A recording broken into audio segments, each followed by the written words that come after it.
এই গড়াই একসময় ছিল প্রবল প্রবাহমান। উজান থেকে নেমে আসা পলি জমে দিনে দিনে সেটি এখন খালে পরিণত হয়েছে। এতে প্রতি বছর শুষ্ক মৌসুম আসলেই পড়তে হয় বিপাকে। নদীতে চলাচলে বিঘ্ন আর দেশের বৃহৎ ম্যানগ্রোভ সুন্দরবন পড়ে লবণাক্ততার হামলায়। গড়াই নদীর প্রবাহকে ধরে রাখতে এবং সুন্দরবনকে রক্ষায় 1996 সাল থেকে 2025 সাল পর্যন্ত কয়েক ধাপে গড়াই খনন প্রকল্প হাতে নেয় সরকার। প্রথম ধাপে 1997 সালে গড়াই খনন বাবদ ব্যয় করা হয় 420 কোটি টাকা। দ্বিতীয় ধাপে 1999 সালে ব্যয় করা হয় 274 কোটি টাকা। 2009 থেকে 2010 অর্থ বছরে তৃতীয় ধাপে খরচ করা হয় 942 কোটি টাকা।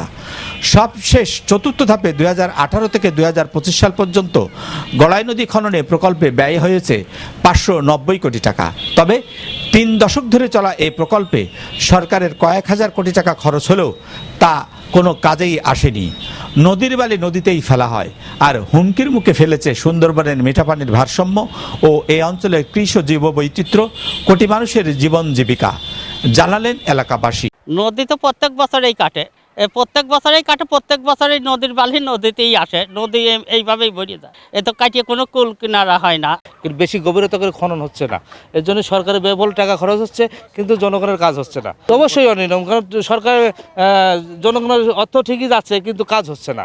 অনেক সময় দেখা যাচ্ছে অনেক অনিয়ম দেখা যায়, এবং নদী কাটার ফলে যে বালিগুলা মানে স্তূপকৃত করে রাখা হয় সেগুলো দেখা যাচ্ছে যে বর্ষার মৌসুমে ওই বৃষ্টিপাত বা ঢলের কারণে আপনার হচ্ছে ওই কাটার জায়গা থেকে আবার যেটা সরাই নিয়ে আসা হয়েছে ওইটা আবার ওখানে গিয়ে ভরাট হয়ে যাচ্ছে। ফলে আমরা জনগণ বা আমাদের নদীর নাব্যতা সেটা পুরোপুরি সুফল ভোগ করতে পারছি না।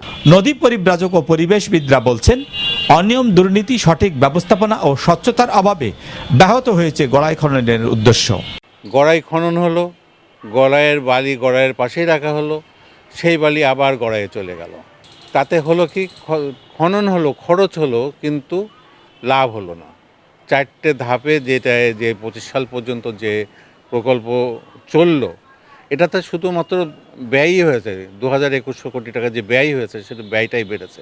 প্রত্যেকটা বছরে যে ব্যয় হয়েছে এর সাথে কারা জড়িত ছিল, এবং পরবর্তীতে নদীর চ্যানেলগুলো টিকলো না কেন, এই কেনকে উত্তরে নিয়ে আসতে হবে, জনগণের সামনে তুলতে হবে, সুন্দর পরিকল্পনা নিতে হবে। যে পরিকল্পনা হতে হবে যারা বিশেষজ্ঞ এবং নদী পাড়ের যারা মানুষ তাদের মতামতের ভিত্তিতে হতে হবে।